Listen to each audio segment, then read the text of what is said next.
We're going to have a broad conversation right now about talent, and then we're going to bring up 3 other panelists to talk about specifically how these lessons apply to their marketing firms. I'd like to start by asking you what the proper allocation of resources should be to corporate development and employee training. Is there kind of a right-sized investment, and how should CEOs be thinking about how many resources to devote? I don't know whether you heard about this joke. There was a conversation between a CEO and a CFO. And the CFO obviously questions whether we can justify all the expenditure on learning. And his question is, what if we train everybody and everybody leaves? So the CEO turns around and says, what if we don't train people and they stay? Right? So from that point of view, I would say that the old, in fact, I would classify it as old, the knowledge worker term is obsolete. Knowledge today gets obsolete very fast. So you are looking for learning worker, the learning worker. If you are looking at any individual and realize that he or she needs to be upgraded constantly, given the life cycle of knowledge is obviously getting much smaller, you need to invest in learning. And therefore in GE, and like in other major organizations, you invest a lot in GE. We invest about $1 billion in learning across the company. How should smaller companies be thinking about that? Because obviously if they're an unprofitable company, right, it's very hard to think about investing considerable resources in these types of programs. It is, and I think therefore constantly looking at carving out, just like you would invest in R&D, making sure you consciously carve out a particular percentage of your revenues for learning would be an advice I would give to smaller organizations. Otherwise, they're not going to be staying current as well. So that's the risk they run if they don't stay contemporary in terms of their respective fields. I like your joke very much. I partly like it because it seems like it may be true. Do you find that that's a good way I can justify to my bosses about the budgets I need, so helpful. But do you find that people who have gone through these training programs are actually much more attractive to other companies, and that often it's a way for them to get a promotion elsewhere? I actually think these days, employees want to come into an organization that allows them to grow, right? And growth is both intellectually and professionally. And a platform that allows them the opportunity never to stay the same and allows them to get better as they go along, makes them more credible in the market and in the environment they work for. It's actually a value proposition to attract them. And we believe, therefore, it is important for us to use that as a very important way of saying that we are here to grow you and come and join us. And not only will we grow you, we'll continue to grow you, develop you throughout your journey as a professional. So that becomes a very important rallying point for us to attract talent. How do you think that marketers should be thinking about hiring differently? I heard vignettes of the conversation earlier, and I have some contradictory views. And I'm an HR guy, so I can take the risk of being an oddball here. But the point here is, I do think I would look at talent not being scarce. I would look at talent being abundant. And the reason I would say that is one of the experiments we did a few years ago, led by marketing, was all of you fly in aircraft. On all the 737s, we produce the engines, right? We are now using new technology to reduce the weight of the engine.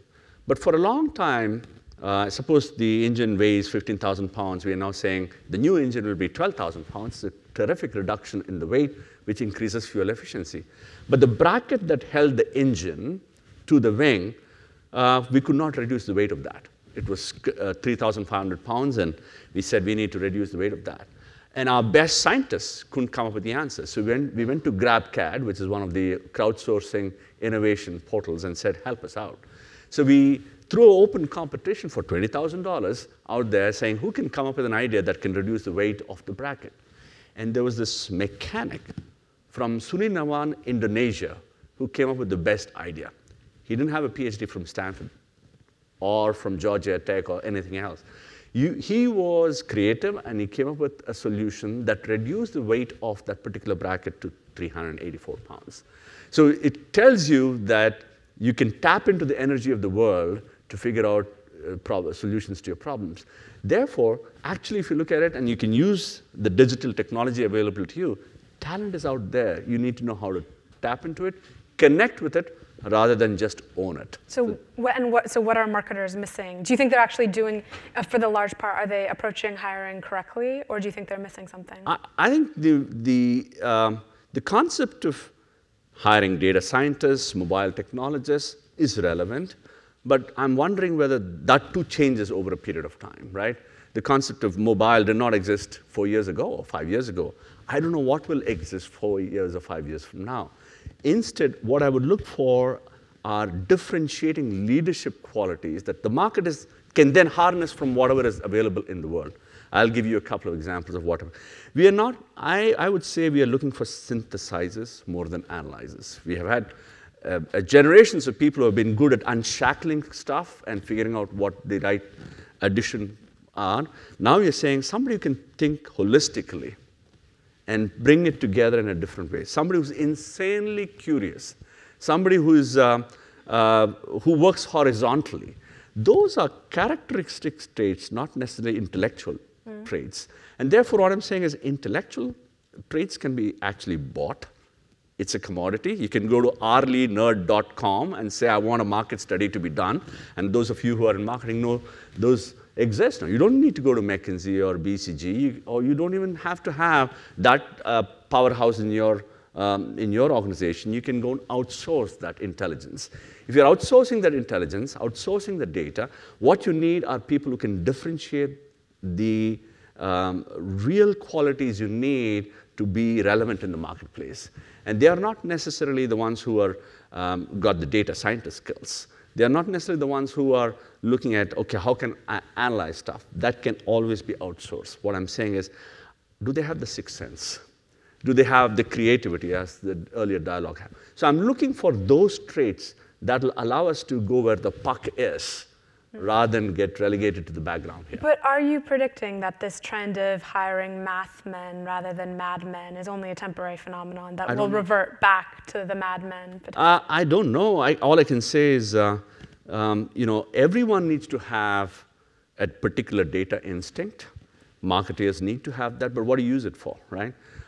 You need to be good at digital listening, and you need to, therefore, take that listening and figure out what the right answer is, pose the right questions, as Thomas was mentioning in the earlier discussion, so that you then can figure out what's going to work. And somebody who has that instinct is the person you want, right?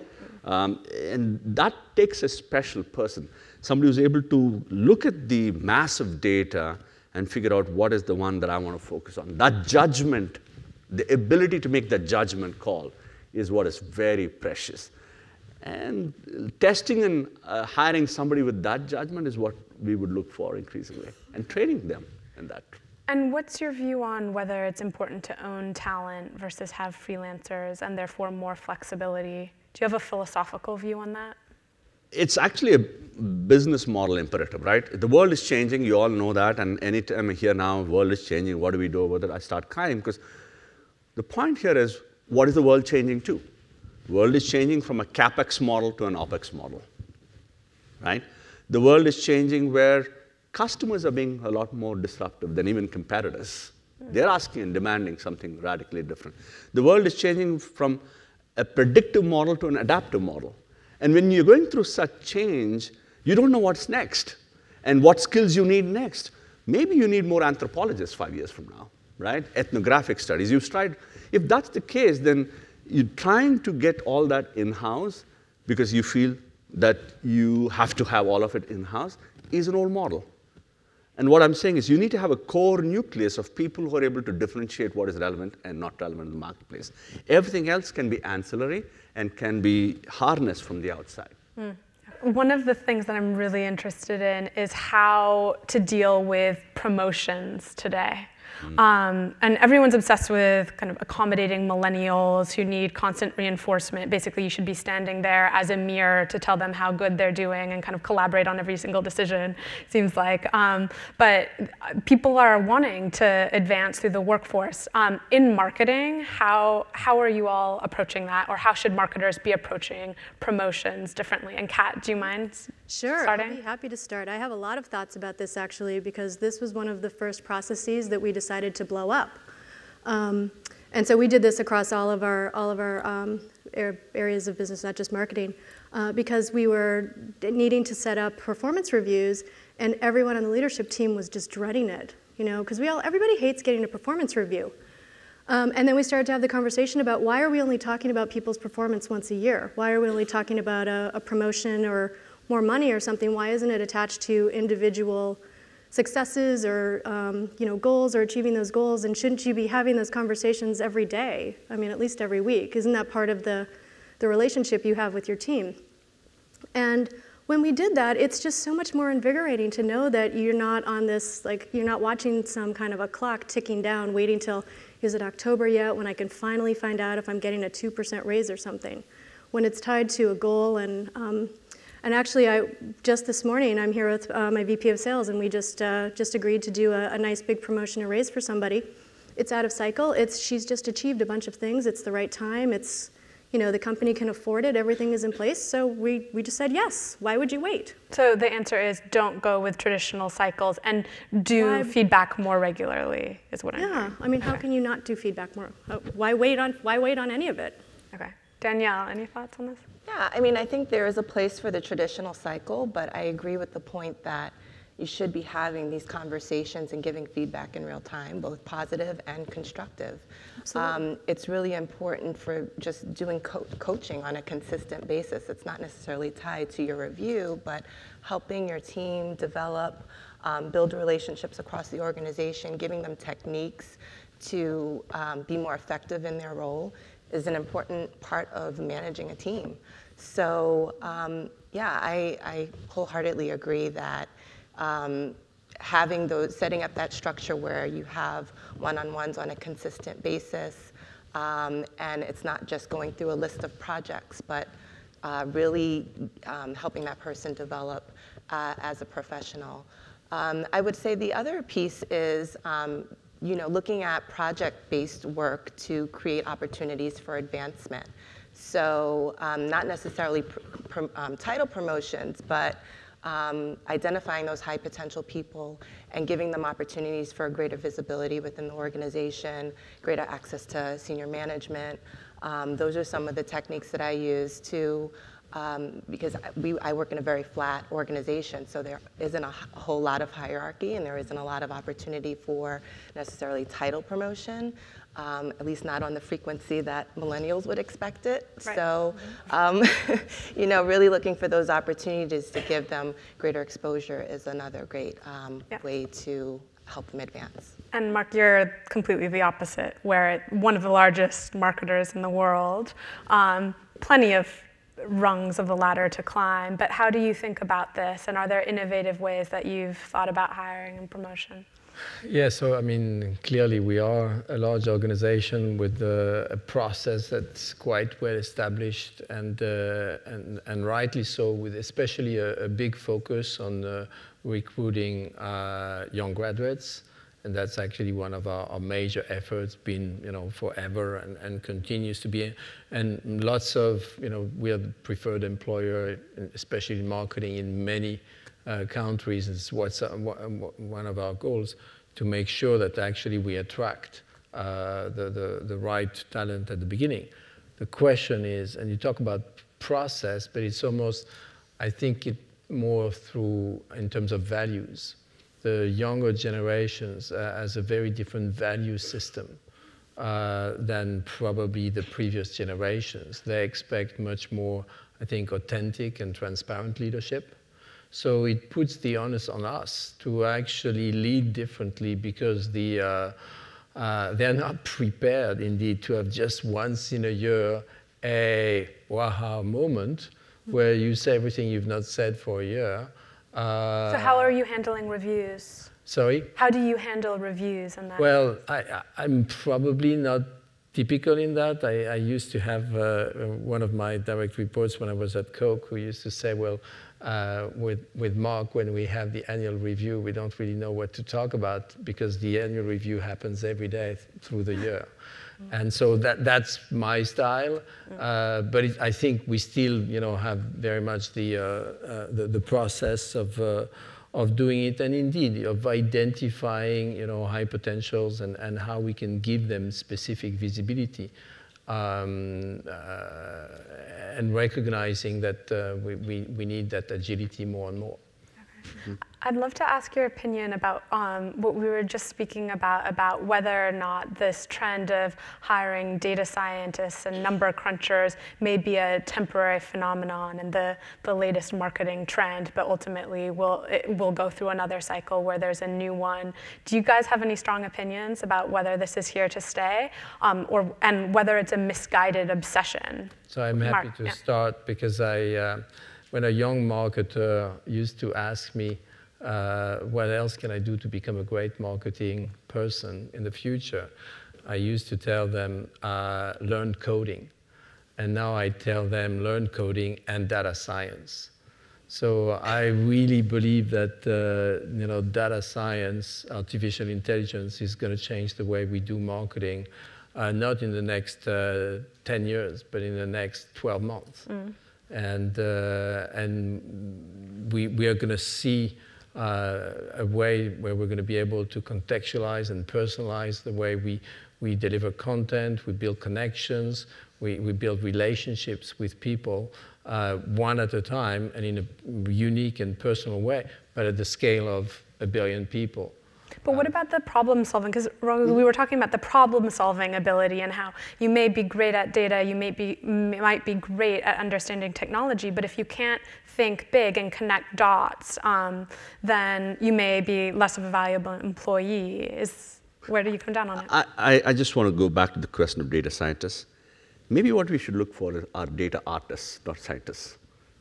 And how do you define a data artist? Somebody who can make sense out of it and figure out what is relevant and make a judgment call on that. I do think we need data scientists. And in a company like GE, we do have excellent data scientists who can offer that. But you need somebody who can take that and translate that from a consumer point of view, customer point of view, and an organization point of view to make choices. And that instinct is what you would look for in a marketer. You can get the data scientists, but you need to train them and have people who have that ability. How hard are they to find? That's the tough one. Yeah, and also when I say learn data science, I'm not expecting them to become great coders or great data scientists, but indeed to know enough, to your point, I really like data artists, to be able to actually translate it in a consumer-focused, human-based, narrative. Yeah, I think you need to know enough to be dangerous. You need to know enough to be able to manage someone, because I will never be a data scientist, but I need to know enough about it to be able to ask the right questions from the expert. You want the best talent that you can get, and it is rare to find somebody who can contextualize that for you. But I think it's easier to find a manager who can, put together the strategy and pull those pieces in. So if you have a collaborative team with good communication and somebody who's just got good insight and ability to translate the different pieces. How important do you think industry knowledge is? So being able to see the landscape of technological changes that are happening across the industry rather than potentially at one's own organization for which they're interviewing. I wrote a special report on advertising last year called Little Brother, and I was amazed when I met with CMOs how few were thinking about the broader industry landscape. It was all about their organization's challenges centrally, and very few people could speak to the technological change that was happening across. Like Danielle, is that something, you're in the music space, you're in the digital space. For sure. How much is industry knowledge important? It's hugely important. We span a lot of different industries, digital media, tech, and obviously music. Programmatic is a great example of something that has come in like a tidal wave and really impacted the entire industry. and it's top of mind for most marketers. So it was really important for us to have a strategy and an approach that made sense for our business and also delivered value to advertisers. We're a premium platform, premium video platform. So I think when you're recruiting talent, it's really important that you're not sort of hiring a one-trick pony as much as you are someone that is hungry, eager to learn, is self-aware and can take feedback, and someone that you can really grow. How important, we were discussing freelancers versus owned workers. How do you think about that phenomenon? And obviously, Kat, a smaller firm to Marc's huge one. So, adding headcount, you have different considerations when you're thinking about it. But I'd be really interested to hear how you think about bringing talent on. And Kat, do you want to give us your thoughts? Well, I actually see it from both sides. So before I had the agency, I was at Wells Fargo and I ran an in-house agency there. So that was a giant, and we did not have headcount. So I used a lot of contract work, and it was great to have a stable of people that we could pull in at different times, and it was a different environment. Now, with the smaller company, we have 28 employees. And what we do is pretty specific. So we do social media. We're an influencer marketing agency.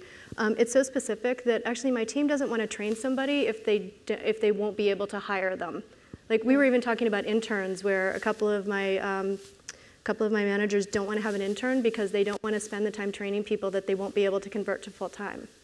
So it depends, I think, on the complexity of the task and the size, and of course your budget, and how much you can contract and expand. That's interesting. You do need a mix. You need people who have the domain, but you also need people who bring in fresh thinking. The domain folks will allow you to make sure that you are realistic and grounded. And the people who had no domain and bring different thinking are able to poke at some of the legacy and paradigms that you've grown up with. So blending the two is an art, but we need both as we go forward. Yeah.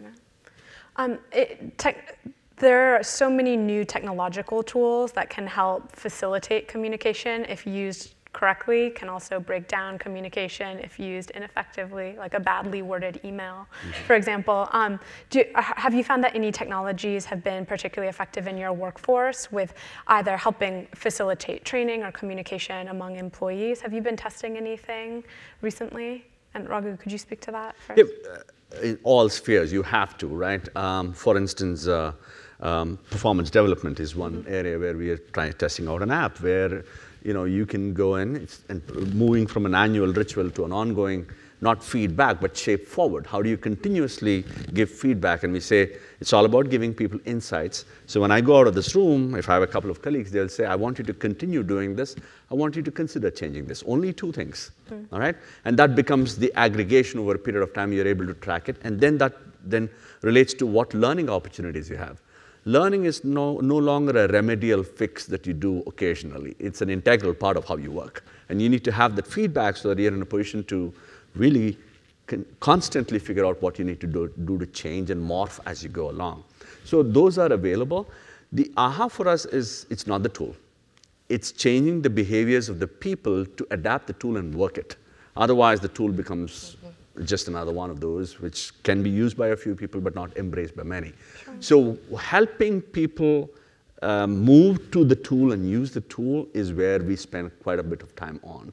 And so that you test and learn. You say what works. You try out a pilot, and we have several pilots going on simultaneously. Could you give us one example of one that you're doing? For instance, on performance appraisal, we are testing the concept of no ratings.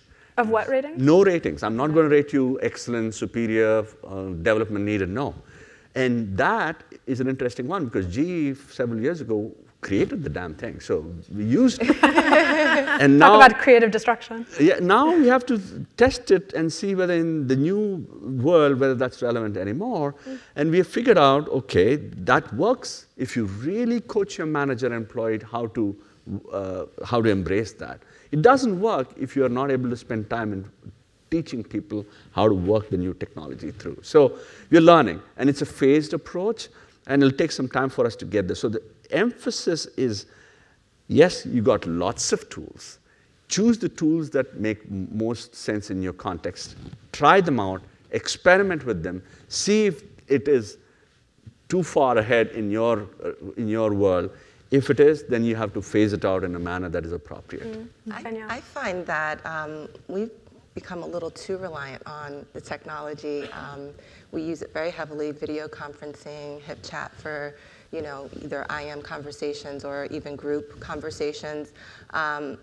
But a lot of times people rely so heavily on those tools that they're not actually walking to the other side of the floor to have a face-to-face conversation, and then it ends up being multiple posts or emails, miscommunications, and becomes a little bit inefficient at times.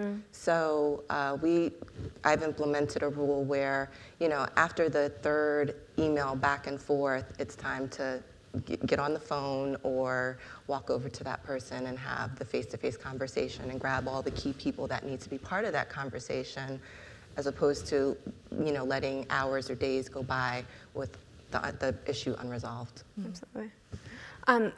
We have a polling question that we'd like to ask. So we're about to open it up to Q&A, but if you guys don't mind going to your app, if you could, let's see it. What could improve the relationship between the CIOs and CMOs at your company? If you guys don't mind doing that. We have this poll sponsored by Platfora. One question for you while that's coming in. If you guys could ask your CEO for anything that would improve for the three of you, kind of your jobs as marketers. Raghu, I'll let you answer that, whether you want to answer what marketers should be asking for, speak from where you're sitting. What would you ask for if it could be one thing? And I'll start with you, Marc. Well, for me, it would probably be breaking the silos. I think we have built organizations that actually are reflecting an age where you divided and conquered. And the younger generation is used to much more collaborative styles. I mean, that's the way the web works. That's the way they work in their private life. They access friends and opportunities in a much more spontaneous and transparent way. They think ecosystem as opposed to silos. And so I would really say whatever, I don't know what the solution is, but anything that can break the silos using leadership, using data, using everything you can do for that would be my wish. Okay. I would say, greater access to data and analytics. I feel like there's so much we still need to learn about consumer behavior, specifically in the digital media space, cross-platform. What would something be that you would point to? Well, I mean, I think our metrics are, they don't go deep enough, just in terms of how we know how they're accessing our content. We know how many streams we have, but in terms of their experience deep within the app, we know how many videos they watch, but I think there's more of a behavioral intelligence that we need to have about our user, that we're just not there yet. Yeah. Okay, Kat, what would you ask for? I actually am the CEO, so I get to do whatever I want. But what let's say you answer to a higher power. Just like dial it back. What do I get asked for all the time besides money? One thing I would say has really helped. So we have great communication and great collaboration with our teams. So much so that it really helped when we set up a little bit more process. We got rid of all processes, but then came back so that marketing gets asked for everything. Like somebody gets a crazy idea and it's like, oh, marketing, can you make me a poster? Can I have a video? Can you do this? And oh, what if we, I'm going to a thing. Can you make me a ball with the name on it? Just all kinds of crazy things that are not business focused. They're not going to drive revenue. They're not going to do anything really helpful. So to create a really clear chain of who to ask. And then it's not, in a way to say yes or no that drives to business goals. Like, what job will this do? How will this help us? How will this help us make more money, get more clients, be effective? And by introducing that really factual rigor, it really helped the marketing team be the partner to sales, to everyone in the company, and be effective and not just the people you go to when you want something pretty, which is, especially from my experience in bigger organizations, we'd fall into that a lot. That's an interesting point. What do you think marketers should be asking for, Raghu? I think the role of marketing has changed quite a bit, at least in this time I have observed it and been a part of it. Working a lot more horizontally becomes more important. You need to know, you are a lot more of an integrator. 20 years ago, 20% of the work happened in a collaborative manner, 80% happened as individuals. Now it's the opposite. 80% happens in a collaborative manner, and 20% happens at an individual level. If 80% happens in a collaborative manner, but the structures are set up on more of an individual contribution manner, you need to break that. So we cannot afford to have a control-based organization in a risk-based world. And because the risk is fast, is out there, we need to be agile, we need to be responsive, which means that you have to work a lot more horizontally. The finance person, the R&D person, the marketing person have to work coherently and collectively to offer solutions to the marketplace. So I would say that the appeal I would have is let's all come together to think customer solutions, less on customer products, and do it in a fast, responsive manner. Well, it sort of goes with our results, which are that CIOs and CMOs relationship could be improved through greater knowledge sharing among departments.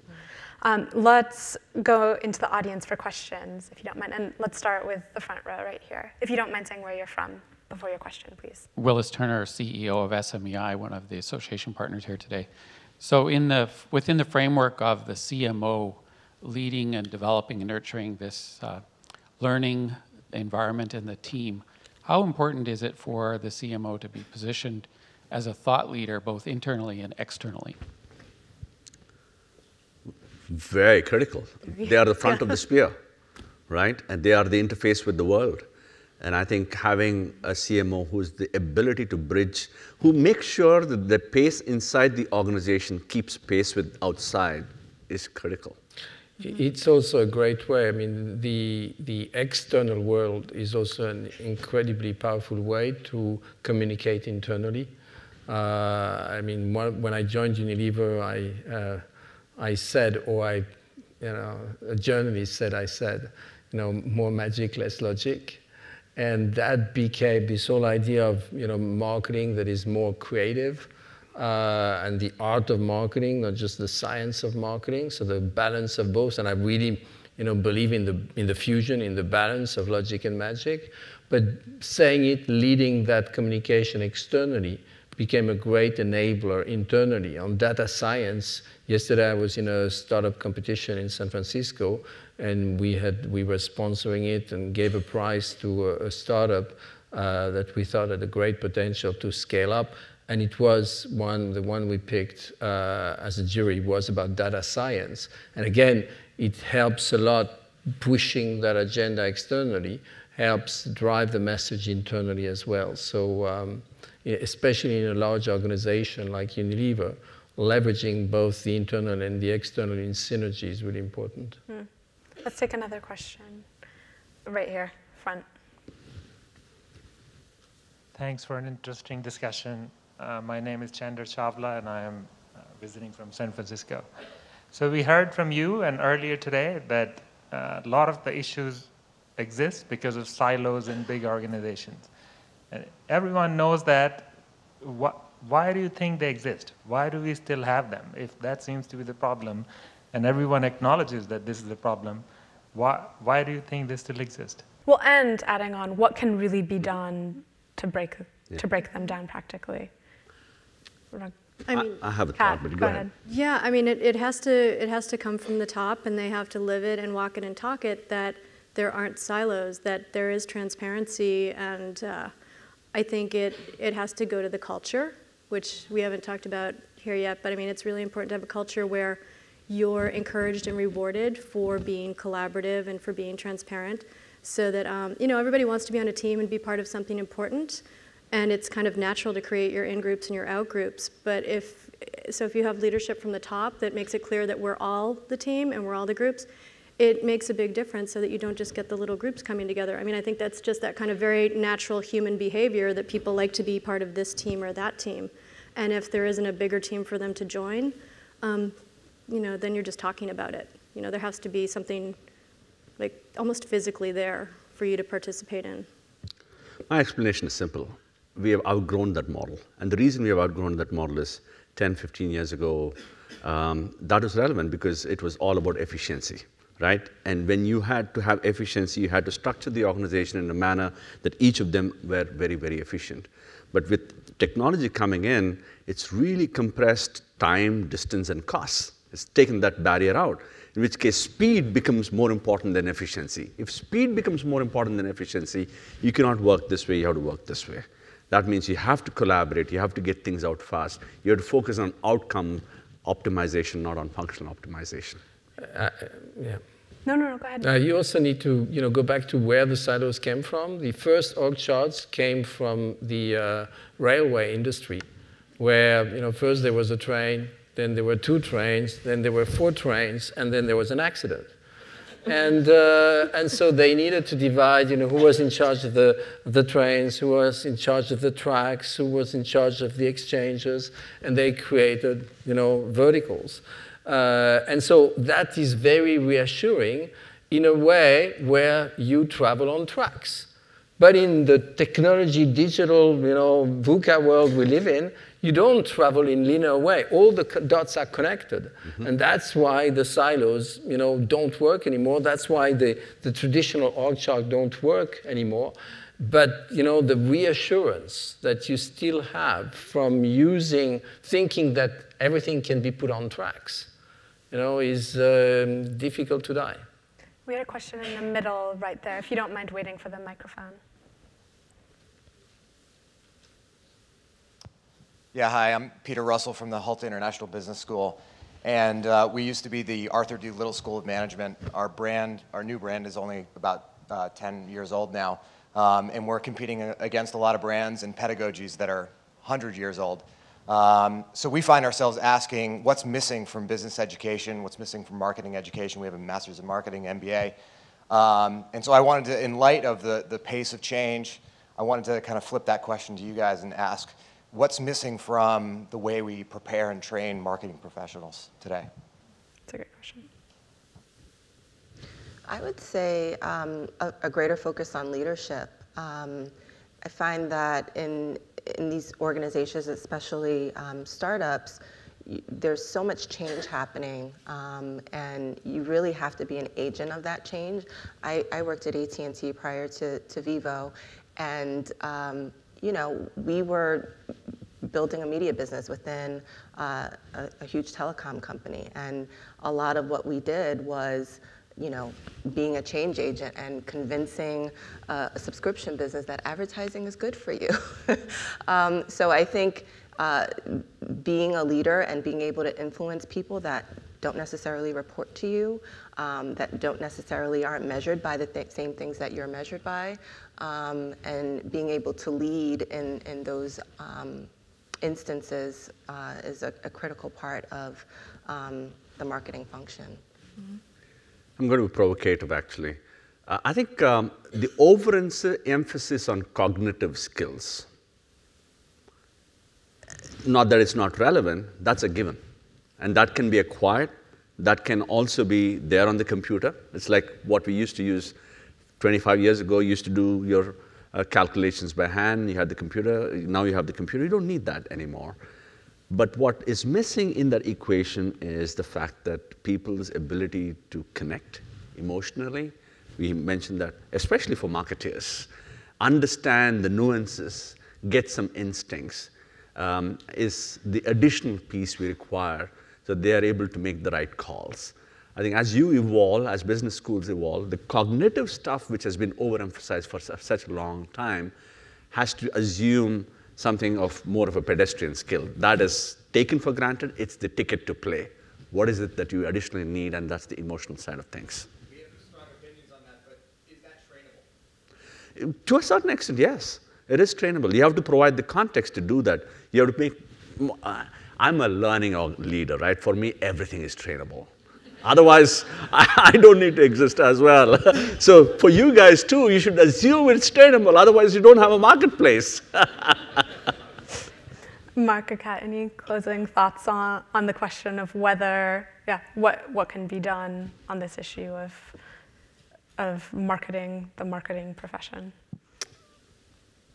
Of training, you mean, on the... Well, I think, and also the question of kind of how better to market to potential marketers. Mm-hmm. Yeah, I mean, to me, I have a theory that marketing fundamentally is about human beings. And I think that one of the traits, which goes back a little bit to what you said, that the marketing professionals tend to forget, or we've taught them not to think about it that way, is that they need to first learn to be human beings. I think that there is nothing more powerful than a marketer who is a human being first. Mm-hmm. Yeah. And I think coming from my industry, from social media, I'm actually just synthesizing this now as I'm listening, so that the human being and the authenticity and the willingness to be vulnerable and very real, and to recognize that your clients and customers are out there doing that for you. And so to do that in return, I mean, I think it's such a stretch from what are the business goals and how will we get there, and that's critical, and you have to have that, you need to have all those things. But to be able to move into the communication arena that's happening now, that it is all about those, you know, this is what happened when my kid ate this cereal and people cried or something.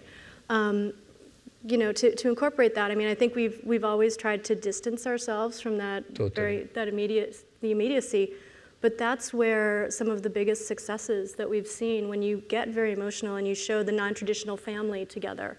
And suddenly people see themselves, and they're willing to put themselves into that purchase situation, which just actually sounded so incredibly business focused. But it's a funny one, because going back to what we were talking about, it goes with the theme of whether a good marketer should really be learning data science or really be reading a novel and developing that level of empathy if they don't have it yet. Yeah.